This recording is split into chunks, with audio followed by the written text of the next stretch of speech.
Hi, welcome back. I'm Connie Colosi, Director of Media Text and Digital Learning for Pinellas County Schools.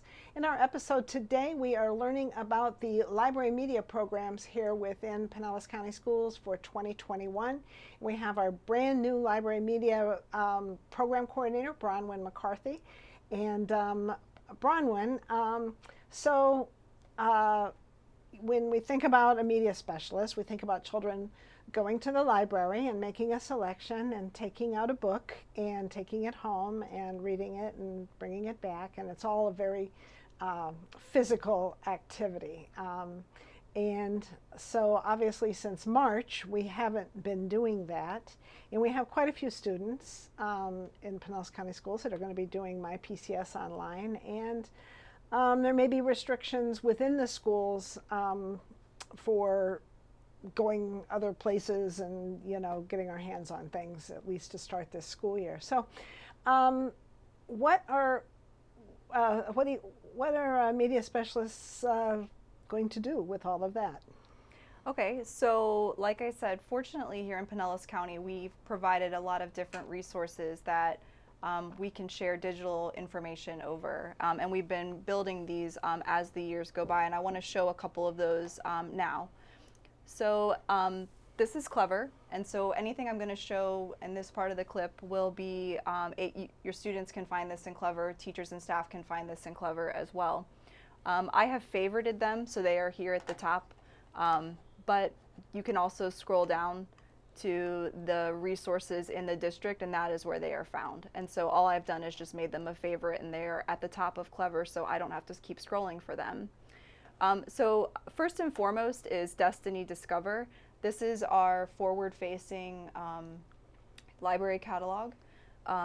So when students go to Destiny, they still can go here to search for our digital content. It's sort of it can be one of those like one-stop shop kind of situations as far as ebooks and audiobooks are concerned, but there is another feature that I want to show that can also help get that information to students about what resources are available to them.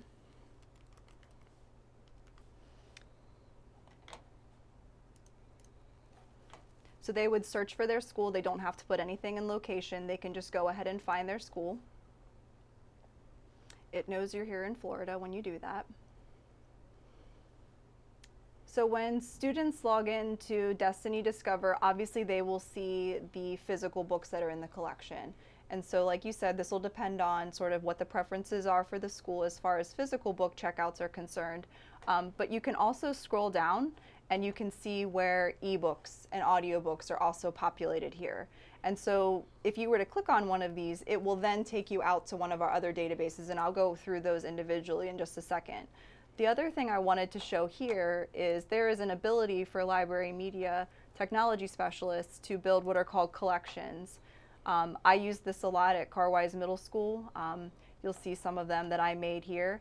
I not only use these to show outside information sources that I vetted that were credible, that help with some different projects, as you can see here, Disney animation, animal testing. But I also created some of these collections where when we were physically, face to face, we did some ebook and audiobook speed dating in the library with 8th graders. And so you can create collections as the library media technology specialist, and these also point to some of the databases that I'm about to show you. And these are the previews, and so students don't have to check these out. It's kind of like browsing before you buy. And a lot of my students liked that. They didn't want to have to check out a book in order to read the first chapter. It was like a commitment. They didn't want to commit to it quite yet. And so luckily with some of our ebook and audiobook databases, you can do a preview. And it's usually the first chapter, and so students can kind of read it, browse, and then move forward. And you can make these collections for different genres. You can make them for different grade levels. You can make them for the Sunshine State books. So their collections in Destiny have a lot of application as far as what the library media specialist can put into them. So some of the other databases that I want to talk about now that Destiny Discover does point to are Sora by Overdrive and Mac and Via. Those are our two biggest databases of fiction, ebooks and audiobooks. And actually I already opened Sora, so I'm going to go to that here. So once you open Sora for the first time, it's similar to what we had to do with Destiny Discover. You have to search for your school. And so for this, I searched for Joseph L. Carwise Middle School again. And here you just get the digital ebooks and audiobooks. There are no physical books that will be listed here. And so if a student is in a situation where they are not able to come to school and check out books, or if the school is making the choice to kind of limit that activity for now, this would be a primary place to go to search for books directly. But like I said, there is Destiny Discover there, and it will point to books that are here as well if they are more comfortable using that. And so different things are curated here on the front page. You can search by subject. Also, these are our Sunshine State books. The top ones up here were for grades 3 through 5, and then 6 through 8. And then there are more things that are curated here as well, depending on the grade level that you are looking at. And I would say most students really like using Sora. It's very user-friendly. They can download an app to their phone.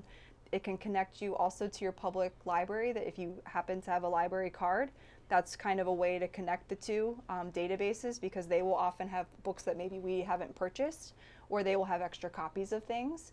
And so this is also a really good database to use in that regard, is that you can also have that carry over to our public library system as well. When I go in there and I want to check out Gamer Squad, now if I have that checked out, another student, teacher cannot check out that same book until I return it? How does that work? So it depends on the number of copies. So one thing I think that is sometimes we forget with digital copies is it's not always multi-user or multi-simultaneous user.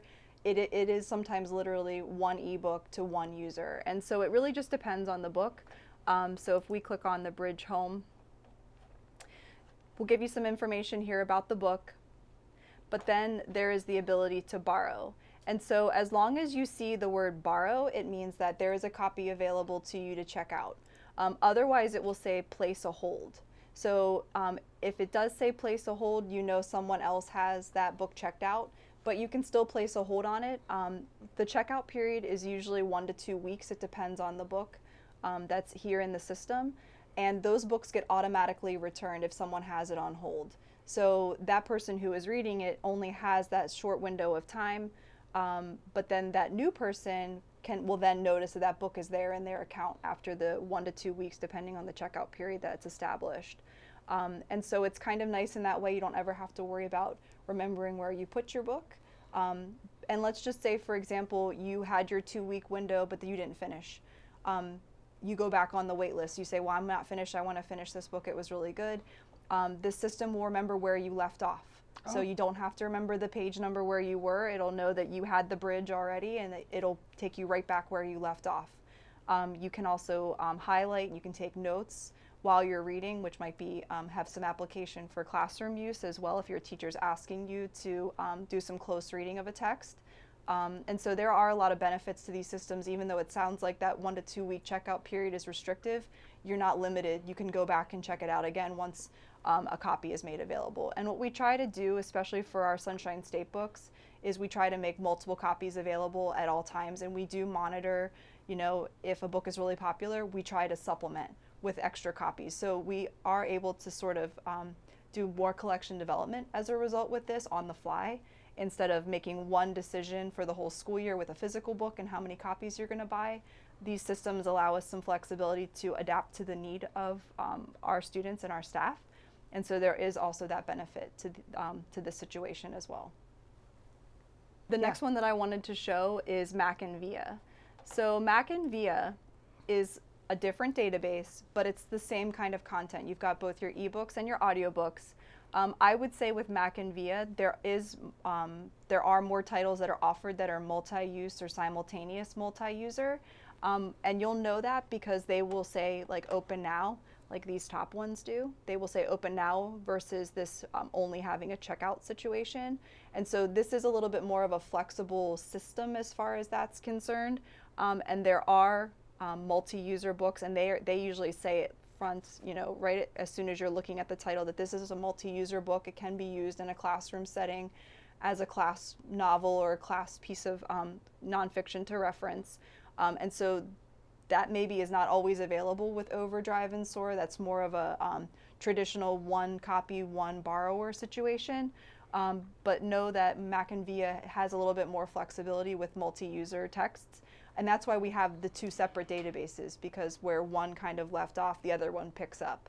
And with the combination of the two databases, we're able to offer a lot of different options for our students that are learning from home. So with Mac and Via, does it still have a due date, and does it still automatically go back in the same way? Yeah, so let's say I wanted to check out this first book here. So it tells me it expires in 6 days and 23 hours. So it is database dependent on how long you can check the book out. But usually they're pretty obvious with those dates and those times, so there's never any mystery. But also this will return itself automatically. You don't have to say, I'm finished with you, I'm going to return you now, like you would with a physical book. And so you can, there's a lot of flexibility there. And then with this one being a multi-user, you don't really have to worry about not getting the next copy either, because there's always going to be a copy available and you would just check it out again. So this system, like I said, is just slightly different in how it operates with Sora or Overdrive, but it kind of fills that gap. So you mentioned that potentially it could be something that the whole class would be reading a set. Do you also get that feature where you can keep track of where you left off and what page you were on? Yes, that's a pretty common feature now in all of these digital content databases, and it makes sense. If you accidentally return a book but you need it for a class, or you need to see what notes you wrote about it, then it would make sense that it would remember your history. Just like Destiny remembers the books you checked out, the physical books, these databases also kind of remember what you checked out and what you looked at in case you need to go back. And so there is that benefit there too in your account, that you can go back and look at that. So this is amazing for some fiction titles and enjoyable. What do we have for nonfiction? So for more research-based, like I said, here in Mac and Via, you will find some nonfiction. We've actually added in a lot of new collections recently that have, like I said, publishers are kind of adapting to the current situation, and they know that different schools don't always have equitable access to digital resources, and so they themselves have made some of these collections available. So we did not originally have some of these social emotional learning titles in our collection. These were added by Mac and Via and their publishers to us for free. And so we are taking advantage of some of those as well to kind of help bolster our collection. But if you're looking for standard reference or research sources, we have two databases that are really good for that. So the first are the Gale databases. And one in particular that I opened is for Gale ebooks. And so any grade level could use this, but really this is probably meant mostly for secondary use. When you first log in to Gale databases, it kind of knows what school or what level of school you're associated with. And actually for middle school, it actually opens up for high school. And so when you get to this dashboard, it's every single individual database is there. This is the one that I have open now. But this source is both articles and ebooks. So it's not only just those reference sources, but it can be individual articles as well. And up here at the top, this is what's called the Gale Power Search, and this is normally what I would have taught at the secondary level for students, just to search there and kind of see what happens. It's kind of like fishing, and see how many fish you catch, depending on your topic and how strong your search terms are. But they do have those individual ebook databases as well for nonfiction, and they are mostly simultaneous user. Reference materials have always had different lending structures than fiction and regular nonfiction, and so the databases kind of mirror that, where there might be 5 people that need to look at the same ebook at one time, and there's not necessarily a checkout. It's more aware of that you're looking at it in the browser, and that you will close out the session, and then other people can use it as well. So basically, right here on Clever, all of your media center is at your fingertips, both for the traditional students and for the MyPCS Online. Exactly. Well, Bronwyn, I look forward to having you back and sharing more, diving deeper with this, and I appreciate you joining me today. Thank you. And I'm excited to see what you accomplish with the army of library media technology specialists that we have out there in schools. Thank you for joining us, and I hope that you will join us again next time for Digital Learning.